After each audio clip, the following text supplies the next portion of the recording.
Shalom, irmãos. Em tempos de angústia, vamos falar de esperança. Vamos continuar a nossa série Guerra das Descendências. Estamos no quarto vídeo falando aí dos Macabeus, né? Entramos aí uma questão mais histórica, pegando, né? Como eu já mostrei no outro vídeo, né? Deste site aqui, tá? Que fala sobre a história de Israel. E nós vamos falar agora sobre a independência, os Macabeus. Macabeus 2. Após a morte de Jonatas, a luta dos Macabeus continua com seu irmão Simão. A partir de 143 a.C., Simão, ao dominar a Acra, a poderosa fortaleza Seleucida de Jerusalém, consegue finalmente a independência da Judéia. Assassinado, Simão é sucedido por seu filho João Hircano I, que continua o processo de judaização da Palestina. Mas por adotar medidas militares, políticas helenizantes, João Hircano I começa a enfrentar a oposição dos fariseus, grupo que vai se tornando cada vez mais popular. Aristóbulo I, filho e sucessor de João Hircano, apesar de ter governado apenas um ano, continua o processo de reaproximação com o helenismo. E a luta pelo poder no seio da família dos Macabeus é forte. Aristóbulo encarcera sua mãe e seus irmãos. Seu irmão Alexandre Janeu casa-se com a rainha viúva Salomé Alexandra, proclama-se rei e continua o processo de anexação de territórios na Palestina, levando suas fronteiras a um ponto que o país nunca mais tivera, desde que fora destruído por Nabucodonosor em 586 a.C. Entretanto, Janeu vai enfrentar pesada guerra civil no seu confronto com os fariseus. Agindo com crueldade extrema, ele controla a situação após 6 anos de sangrentos conflitos. Então, veja bem, né? Eles acabam se aliançando com os seus inimigos, os Seleucidas, e acaba criando um conflito interno entre os próprios habitantes aí de Jerusalém, né? Entre o próprio povo, vamos dizer assim.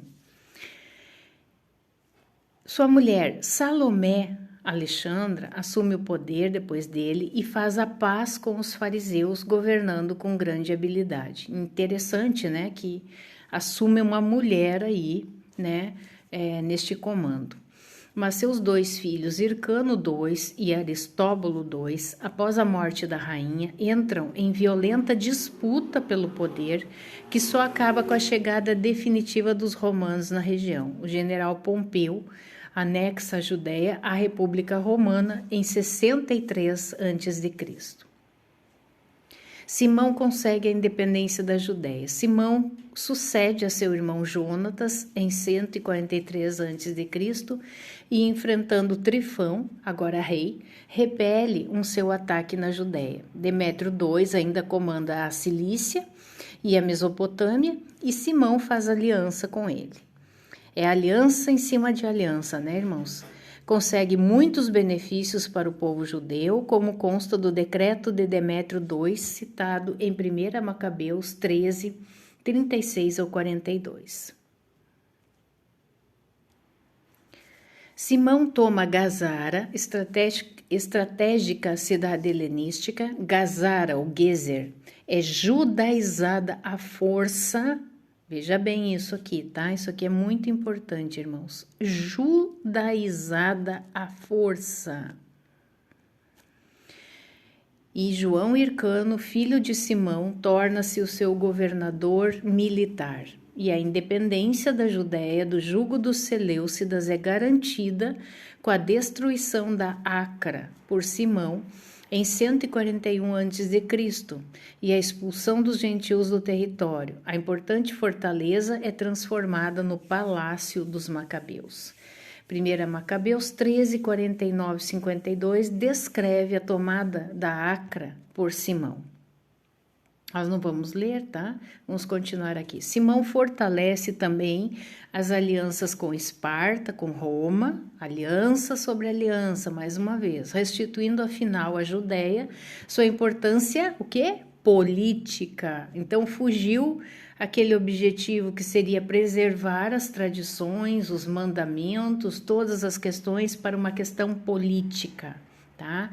Como narra em 1 Macabeus 14, 24. Simão enviou Numênio a Roma com um grande escudo de ouro de 10 minas de peso para confirmar a aliança com eles. Simão acaba assassinado com 2 filhos por um genro seu, Ptolomeu, filho de Abrebo, perto de Jericó, durante um banquete. É o que eu falei antes, isso era uma coisa que acabava acontecendo, essa disputa por poder, traições enfim. Este seu genro está em conluio com Antíoco VII Sidetes, irmão de Demétrio II, que entre 139 e 128 a.C. é o rei Seleucida.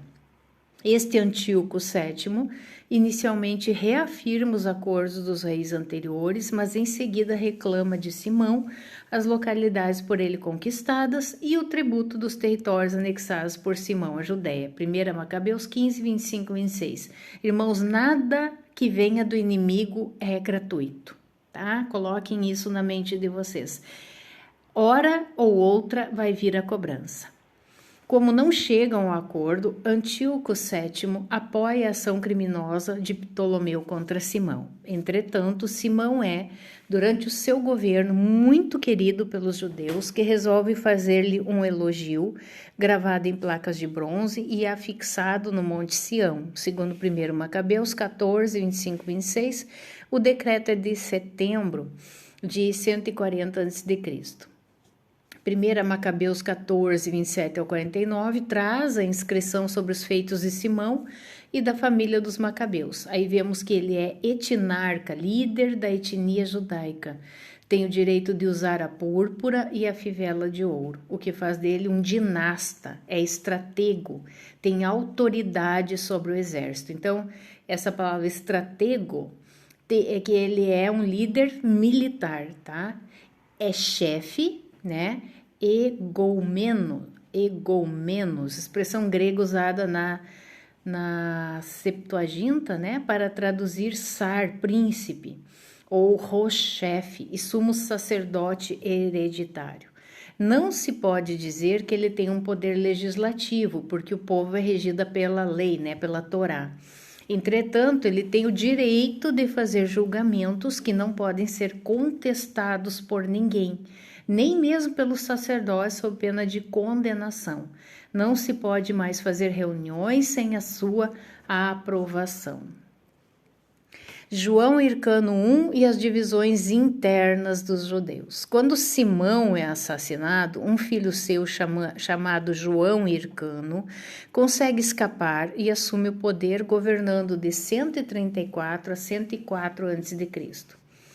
Durante seus primeiros anos de governos, João Hircano I enfrenta enormes dificuldades para manter a independência da Palestina.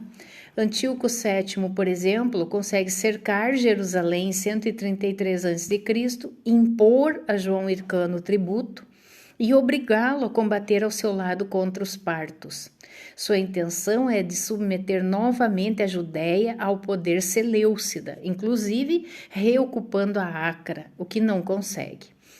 Flávio Joséfo diz desse momento: Antíoco, que conservava ainda o ressentimento pelas vantagens que Simão, pai de Hircano, tinha obtido sobre ele, atacou a Judéia no 4º ano de seu reinado, que era o primeiro do Principado de Hircano, e a 162ª Olimpíada. Depois de ter devastado os campos e obrigado Hircano a se retirar para Jerusalém, ele o sitiou, dividindo seu exército em 7 corpos, para cercar assim toda a praça.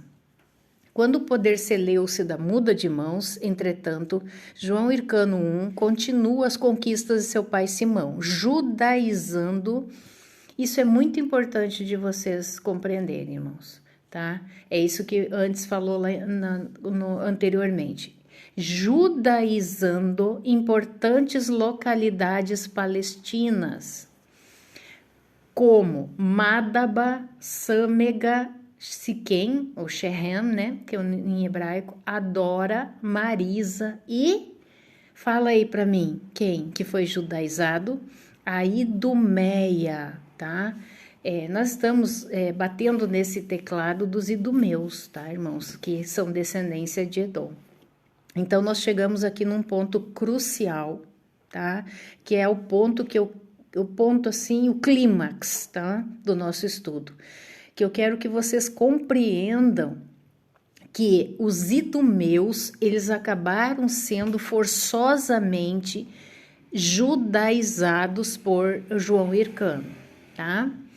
A Paul lembra que a expansão territorial e os métodos imperialistas dos macabeus vão se tornando cada vez mais fortes. A maior parte das guerras terminou com a conversão forçada dos vencidos e muitas vezes com extermínios que lembravam o anátema praticado por Josué. João Hircano destruiu o templo do Monte Gerizim e a cidade helenizada de Samaria e reduziu seus habitantes a escravos. Os idumeus e os itureus da Galileia foram obrigados a se circuncidarem. A palavra, irmão, nos diz que não é pela força nem pela violência, mas pelo Espírito, pela Ruach HaKodesh, né? É ela quem vai nos tocar a essa conversão, entre aspas, né? A essa techuvá, tá? Mas aqui não, era um autoritarismo de uma dinastia que era para ser uma dinastia que iria libertar, né, por exemplo, ao povo judeu, acaba por trazer para o seio do povo os povos, né, que eram povos pagãos, eram povos que eram idólatras, né, que tinham outros costumes, né, e acabaram trazendo isso para dentro do seio, né, vamos dizer assim, daquilo que é o puro, né, da palavra. Então, eu acredito, né, que quando você força alguém a alguma coisa, ele vai fazer na sua frente o certo, mas por trás ele vai continuar nas suas práticas pagãs, na sua idolatria, enfim, né? Então, é nesse ponto que eu quero que vocês compreendam, tá? Então, eles foram obrigados a se circuncidarem. Tá? A circuncisão, irmãos, não é a da carne que é aquela que traz a transformação. Isso apenas era uma marcação de um povo. Tá? A circuncisão que o Todo-Poderoso espera de nós é a circuncisão do coração. E aqui eles não estavam sendo circuncidados no seu coração, mas na sua carne. Na sua carne estava sendo circuncidado. Era necessário aniquilar a civilização grega com suas realizações e não só suas resistências. Ou o judaísmo ou a morte. Esta frase poderia resumir o programa político dos grandes asmoneus. Foram destruídas, assim, muitas cidades de importância econômica e cultural, tanto para a Palestina como para os territórios vizinhos. Tal foi, em particular, o destino das grandes e prósperas cidades costeiras e das cidades helenísticas fundadas a leste do Jordão. Para se libertar da tutela seleucida, João Hircano I apela para os romanos, com quem renova o tratado de amizade, já antes estabelecido por seus antepassados. No vídeo anterior, os anteriores, agora não me recordo, acho que é o primeiro de Macabeus que eu fiz, eu já disse com relação a essa questão, né, de que uma aliança, um pacto, ele se prolonga, ele vai para todo sempre, tá? O rompimento de um pacto, de uma aliança tem consequências, e aqui a gente viu que ao longo do tempo esse pacto sempre era renovado. Vamos continuar então. Os romanos não morrem de amor pelos judeus, óbvio, né? Mas apoiam qualquer iniciativa que possa enfraquecer os seleucidas, cujo território ambiciona. Então, nesse mundo político, irmãos, político. Nada é por amor, esqueça, não existe amor. Existem interesses de conquistas, tá? O Senado romano renova então a amizade e a aliança com os judeus em 126 ou 125 a.C., mas também manda dizer que no momento há outros problemas mais urgentes em Roma. Logo que puder, o Senado procurará defender os interesses dos judeus. Entretanto, as crueldades cometidas por João Hircano I contra as cidades conquistadas e as populações forçadamente judaizadas provocam a primeira reação dos fariseus contra os governantes macabeus. Flávio Joséfo, para explicar a ruptura de João Hircano com os fariseus, narra um episódio bastante lendário, por sinal, segundo o qual, durante um banquete, um fariseu teria requerido de João Hircano I que abandonasse o sumo sacerdócio, pois sua mãe teria sido prisioneira de Antíoco IV Epífanes, tendo se tornado suspeita de ter sido violentada e tornada impura, o que o incapacitava para o cargo de sumo sacerdote, segundo Levíticos 21:14, aí dando-se a entender que ele poderia ser filho, né, ter aí uma descendência de Antíoco IV Epífanes, né. João Hircano I tenta punir este fariseu com a morte, ação que o partido farisaico não aprova. A partir deste momento, João Hircano I alia-se aos saduceus e rompe com os fariseus. João Hircano, na verdade, para conseguir as suas conquistas e garantir o seu território, começa a incorporar ao seu exército mercenários gentios, naturalmente pagos com os tributos recolhidos do povo judeu, o que já desagrada bastante aos aliados dos macabeus. Pessac explica: os gentios engajados eram impuros que viviam junto ao povo judeu. Para os essênios, a contaminação da cidade crescia. Para os assideus, surgia um problema sobre a pureza que antes não existia. A suspeita em relação ao asmoneu devia crescer. Originariamente aliados dos macabeus no combate à helenização, os assideus acabam divididos na época de Jonatas. Deles saem os essênios, que rompem com o governo dos macabeus, e os fariseus, que ainda o apoiam. É preciso considerar também que, pouco a pouco, o governo macabeu toma rumos semelhantes aos de seus inimigos seleucitas. Isso que é o pior, irmãos. O importante não é como começamos, mas como que nós terminamos algo, tá? Então, como que começou esse levante macabeu? Muito bem, obrigada. Mas como que vai terminar isso tudo, né? Então, afastando-se dos ideais originais da resistência. É isto principalmente que provoca os atritos com os judeus mais rigorosos na observância da Torá. Observando outro aspecto, Paul crê que a política macabeia de destruição do helenismo é a longo prazo um suicídio. Esta política consistia, de um lado, em destruir todos os traços, inclusive os humanos, do helenismo político e cultural das cidades da Palestina, justamente quando a numerosa diáspora manifestava sua legalidade e impunha sua verdade, impregnando-se profundamente do modo grego de pensar, de viver e de se exprimir. Além do que, esta política significava o aniquilamento das infraestruturas e das estruturas sociais e econômicas, das quais dependiam a salvação e a prosperidade da Palestina. E o autor acrescenta, poucos decênios depois, quando da queda súbita do Estado asmoneu, em 63 a.C., a história mostrou que já nos tempos dos troféus, o processo de morte estava profundamente consolidado e generalizado. Para concluir, diz a Paul, da luta pelo restabelecimento da paz civil e depois pela independência nacional, passara-se com efeito a conquistas cuja finalidade era garantir a segurança necessária às novas fronteiras muito vulneráveis.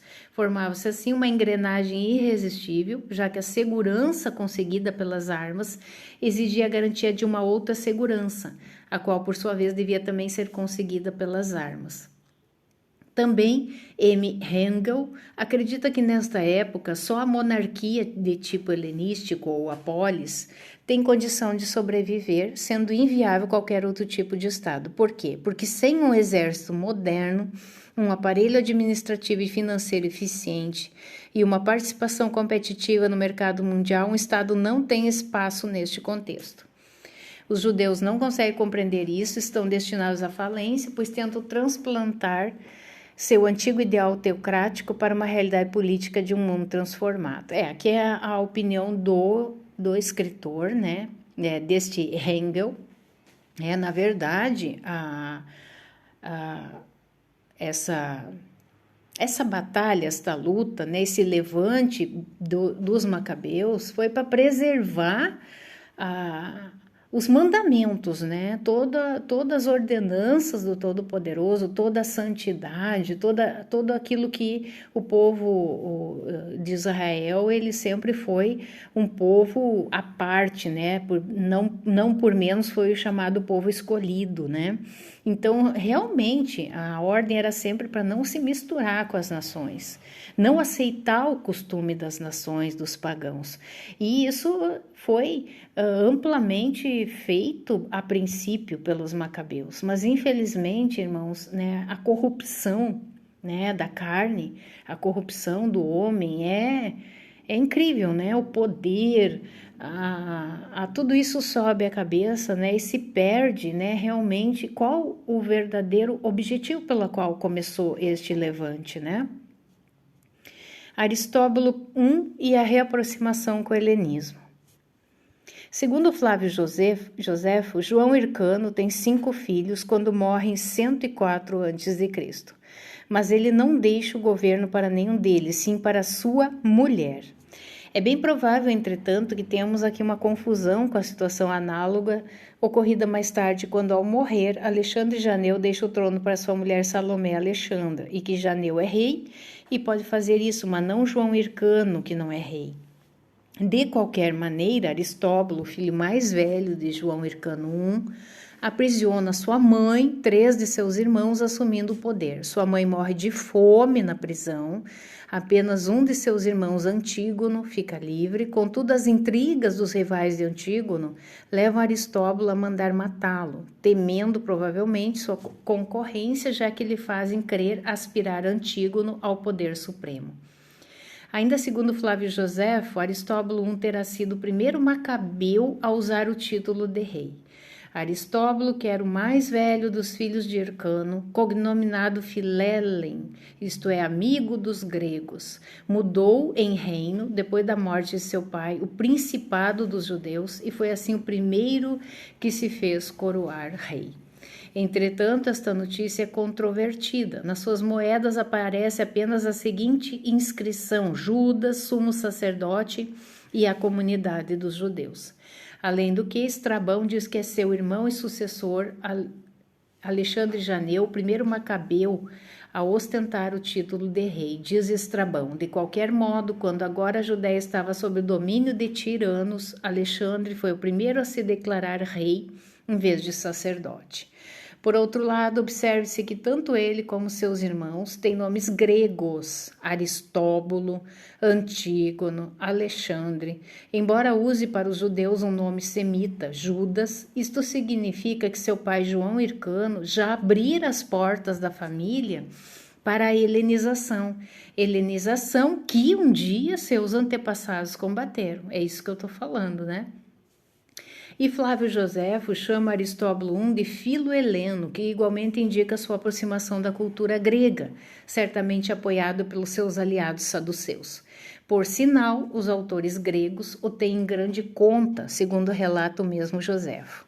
Era de natural tão doce e tão modesto, como Estrabão o refere com estas palavras, ante a relação de Timagenes. Este príncipe era muito afável, e os judeus não lhe são devedores de pouco, porque ele levou tão longe os limites de seu país que ele aumentou com uma parte da Itureia e uniu este povo a eles pelo laço da circuncisão. Sim, a força, né, irmãos? Certo é que Aristóbulo I continua as conquistas de sua família, anexa e judaiza a Galileia, segundo as fontes antigas, habitada por tribos itureias, obrigando seus habitantes a aceitar a circuncisão e a Torá. Aristóbulo morre de dolorosa doença, tendo governado apenas 1 ano. Até o próximo vídeo, irmãos.